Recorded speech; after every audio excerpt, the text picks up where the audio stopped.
कहते हैं दोस्त कि बदल जाओ वक्त के साथ या वक्त बदलना सीखो, मजबूरियों को मत कोसो, हर हाल में चलना सीखो।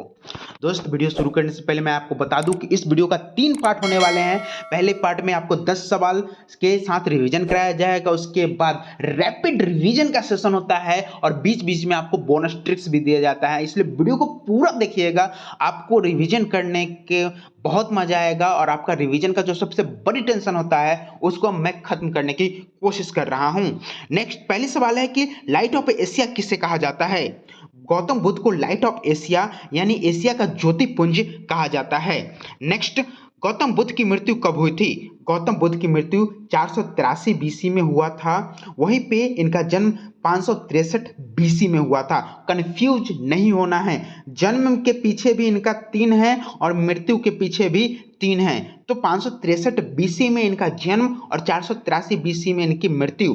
वहीं पे महावीर स्वामी के बारे में आप जान लीजिए कि महावीर स्वामी का जन्म कब हुआ था? 540 बीसी में और उनकी मृत्यु 468 बीसी में हुआ था। मैं दोनों धर्म से रिलेटेड कंपैरिजन करके आपको बता रहा हूं ताकि कंफ्यूजन नहीं होना है, क्योंकि ये दोनों में बहुत सारे स्टूडेंट बहुत कंफ्यूज करते हैं एग्जाम हॉल में, इसलिए दोनों को कंपेयर करते हुए हम लोग रिवीजन करेंगे। नेक्स्ट सवाल है कि बुद्ध के पिता किस कुल के राजा थे? बुद्ध के पिता शाक्य कुल के राजा थे और महावीर स्वामी के पिता ज्ञात्री कुल के राजा थे और इक्ष्वाकु वंश के राजा।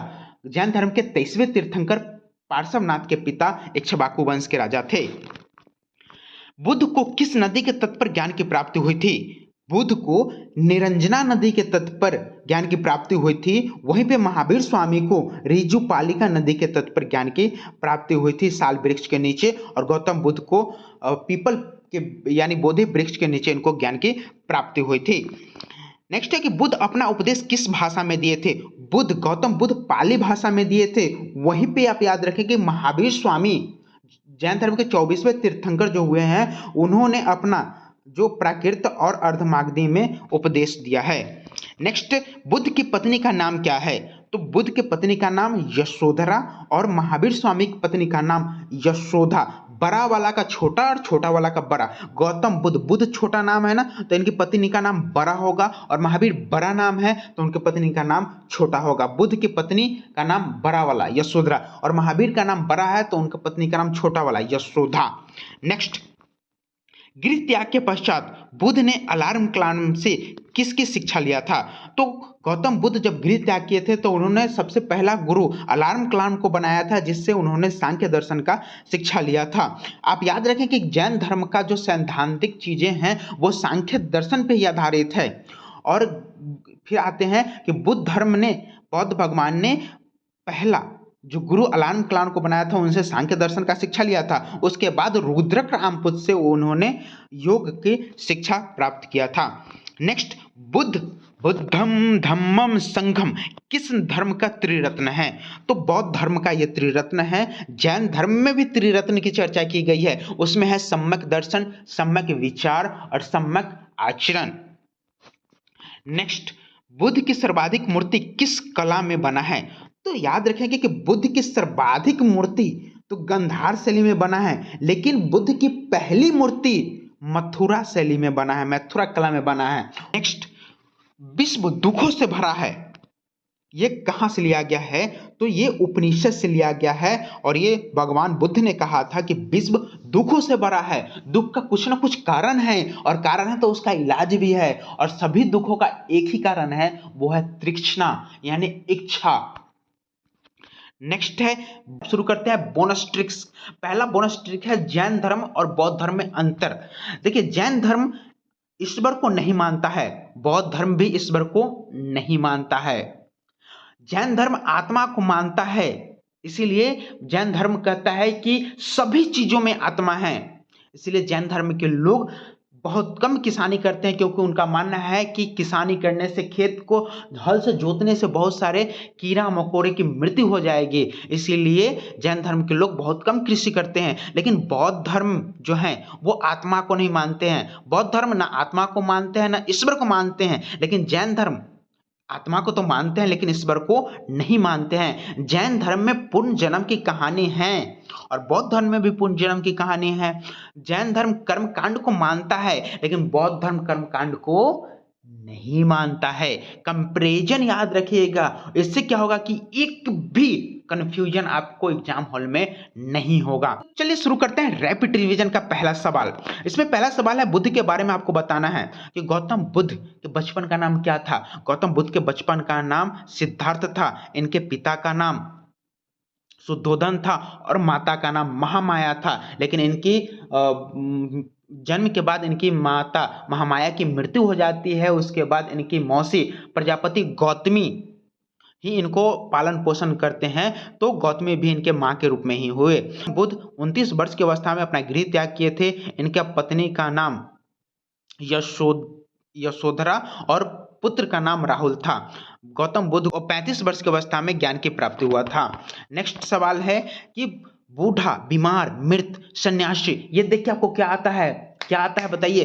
तो गौतम बुद्ध जब सैर पे निकले थे तो उनको सबसे पहले बूढ़ा व्यक्ति मिला था, बीमार व्यक्ति दिखा था, मृत और उसके बाद सन्यासी दिखा था। इसके बाद ही उनका हृदय परिवर्तन हुआ और उन्होंने गृह त्याग करने का सोच लिया था। 29 वर्ष देखिए क्या आता है। गौतम बुद्ध 29 वर्ष की अवस्था में ही अपना गृह त्याग किए थे। इनके प्रथम गुरु अलार्म कलाम 6 वर्ष तपस्या किए थे। 29 वर्ष में इन्होंने गृह त्याग किया और 35 वर्ष में, यानी 29 में 6 जोड़ेंगे तो 35 पूर्ता है ना। 35 वर्ष की अवस्था में इनको ज्ञान की प्राप्ति बोध गया में बोधि वृक्ष के नीचे निरंजना नदी के तट पे होता है, तब जाके ये बुद्ध कहलाएं। गौतम बुद्ध अलार्म कलाम से जीरो की शिक्षा लिया था। प्रथम गुरु जो थे उनसे जीरो का शिक्षा यानी सांख्य दर्शन का शिक्षा लिया था। इन्होंने प्रथम उपदेश तो सारनाथ में दिया, लेकिन श्रावस्ती में इन्होंने सर्वाधिक अपने जीवन में उपदेश श्रावस्ती में दिया। बहुत बार आपसे सीधा सवाल न करके महाजनपद से जोड़ के सवाल पूछता है कि गौतम बुद्ध अपना सर्वाधिक उपदेश किस महाजनपद में दिए थे, तो वो कौशल महाजनपद जो कि श्रावस्ती की राजधानी है वहीं पे उन्होंने दिए थे। तो दोनों आप याद रखेंगे। उसके बाद है महाभिनिष्क्रमण से आपको क्या याद आता है। महाभिनिष्क्रमण, जब गौतम बुद्ध गृह त्याग किए थे तो उसे महाभिनिष्क्रमण कहा गया है। धर्मचक्र परिवर्तन, गौतम बुद्ध अपना प्रथम उपदेश दिए थे तो उसे महाधर्मचक्र परिवर्तन कहा गया था। और महापरिनिर्वाण, जब गौतम बुद्ध के मल में चुंग नामक लोहार के यहाँ सुअर की मीट खाने से मृत्यु हो जाती के यहाँ आहार लेने से मृत्यु हो जाती है तो उसे परिनिर्माण कहा गया है, महापरिनिर्वाण कहा गया है। नेक्स्ट, बिंबिसार, प्रसेनजित और उदयन, ये जो थे ये बौद्ध धर्म के शिष्य थे, बौद्ध धर्म को मानने वाले थे। चलिए फिर से आ गया है आपका बोनस ट्रिक। जन्म और प्रतीक चिन्ह, घटना और प्रतीक चिन्ह आपको बहुत बार सवाल पूछता है एग्जाम हॉल में। तो देखिए जन्म जब हुआ था तो कमल और सांड, उसका प्रतीक चिन्ह क्या है, कमल, यानी जन्म हुआ तो कमल खिल गया था। और सांड यानी भगवान आ गया था। सांड किसका प्रतीक है, भगवान शिव का। तो कमल खिल गया था, सांड आ गया था, यानी अच्छा प्रतीक है। गृह त्याग, जब गृह त्याग किए थे तो घोड़ा से भागे। याद करिए घोड़ा से नहीं भागे थे, लेकिन समझिए कि घोड़ा से भागे, घोड़ा भाग गया घर से, तो गृह त्याग यानी घोड़ा। ज्ञान की प्राप्ति हुआ था बोधि वृक्ष के नीचे, तो ये तो सबको याद है कि बोधि वृक्ष उसका प्रतीक चिन्ह है। प्रथम उपदेश दिए, यानी जब उपदेश दिए तो वहां से एक धर्म का चक्र शुरू हुआ, यानी धर्म का चक्र परिवर्तन हुआ, यानी चक्र परिवर्तन याद रखेंगे। वहीं पे निर्माण जब हुआ तो जब उनकी मृत्यु हो जाती है, निर्माण हो जाता है उनका, तो उन्होंने अपना पद चिन्ह छोड़ के इस दुनिया से चले गए, यानी पद चिन्ह याद रखेंगे। वहीं पे इनकी मृत्यु हो जाती है तो उसे स्तूप बनाया गया था, इसीलिए मृत्यु का प्रतीक चिन्ह स्तूप है। नेक्स्ट है मल या कौशल में ही पीछे भी हम लोगों ने चर्चा किया कि यहीं पे इनको मृत्यु हो जाती है, यानी परिनिर्माण हो जाता है। वहीं पे त्रिपिटक, शुद्ध पिटक, विनय पिटक, अभिधम, शुद्ध पिटक, विनय पिटक और अभिधम पिटक, ये 3 पिटक हैं। इसमें से थेरवाद जो त्रिपिटक का सबसे प्रमुख ग्रंथ है। पाली जो है, जो कि गौतम बुद्ध ने अपना उपदेश वो पाली में दिया है, पाली भाषा में दिया है, तो वो पाली को लिपिबद्ध करने का श्रेय श्रीलंका के शासक बतगामनी को जाता है। जातक जो कि बौद्ध धर्म की ग्रंथ है, इसमें बुद्ध के पुनर्जन्म की कहानी वर्णित है। नेक्स्ट, बुद्ध के शिष्य कितने भागों में बटे थे? बुद्ध के शिष्य 2 भागों में बटे थे, एक भिक्षुक और दूसरा उपासक। भिक्षुक वो होता था जो संन्यास जीवन ग्रहण करता था, और उपासक वो होता था जो गृहस्थ जीवन के साथ साथ अपना धर्म का पालन करता था, उसे उपासक कहा जाता था। थेर गाथा और थेर गाथी याद रखेंगे कि थेर गाथा भिक्षुओं का गीत होता था, भिक्षुओं का गीत थेर गाथा, और भिक्षुणी का गीत थेर गाथे कहलाता है। वरिष्ठ साध्वी को थेरी कहा जाता है, थेरी याद रखेंगे। नेक्स्ट, न्यूनतम आयु बौद्ध धर्म में शामिल होने का 15 वर्ष है, और बौद्ध धर्म में शामिल होने को उपसंपदा कहा जाता है। धर्म के महायान शाखा यानी 2 शाखा है, एक महायान और एक हीनायन। महायान बुद्धिस्ट कहलाता है। बुद्धिस्ट वो होता है जो कि दूसरों की भलाई करते हुए अपने धर्म का पालन करता है, उसे बुद्धिस्ट कहते हैं। और अरहत जो कि हीनायन को मानने वाले अरहत मानते हैं। अरहत में व्यक्ति अपनी साधना से निर्माण की प्राप्ति करते हैं, उन्हें अरहत कहा जाता है। धार्मिक जुलूस के से याद रखेंगे कि बौद्ध धर्म संभवतः प्रथम धर्म था जो कि धार्मिक जुलूस निकाला था। 4 आर्य सत्य गौतम बुद्ध के द्वारा दिया गया है, जिसमें कहा गया है कि दुख का कुछ ना कुछ कारण होता है, और कारण होता है तो दुख का कुछ ना कुछ उपाय भी होता है, और दुख का एक ही कारण है, वो है इच्छा।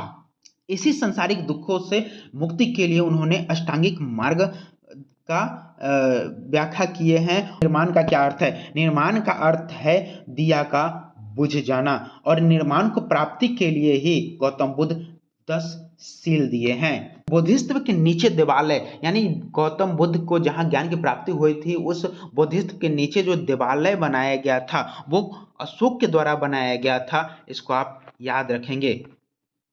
उसके बाद गुरु रीनपाच के बारे में याद करें। गौतम बुद्ध से ही संबंधित है। गुरु रीनपाच ब्रजयान शाखा से संबंधित है, और इनकी मूर्ति 130 फीट की मूर्ति हिमाचल प्रदेश में है।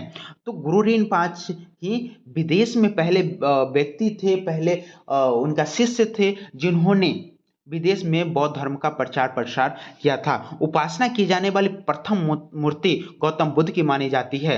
उसके बाद 84,000 स्तूप से आप याद करेंगे कि अशोक के द्वारा 84,000 स्तूप का निर्माण करवाया गया था।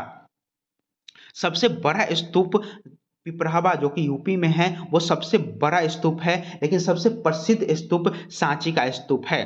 तारा देवी गौतम बुद्ध का देवी के रूप में प्रचलित है बंगाल साइड में, जहाँ पे इनकी पूजा किया जाता है। वहीं पे भाजा गुफाएं के बारे में आप याद रखेंगे कि ये 2री शताब्दी ईसा पूर्व में निर्मित हुआ था। 22 चट्टानों को काटकर बनाई गई एक गुफा का समूह है, जो कि हीनायन बौद्ध संप्रदाय से संबंधित है। कमेंट करके बताइएगा क्या हमारी मेहनत आपके लिए कुछ लाभदायक साबित हो रही है।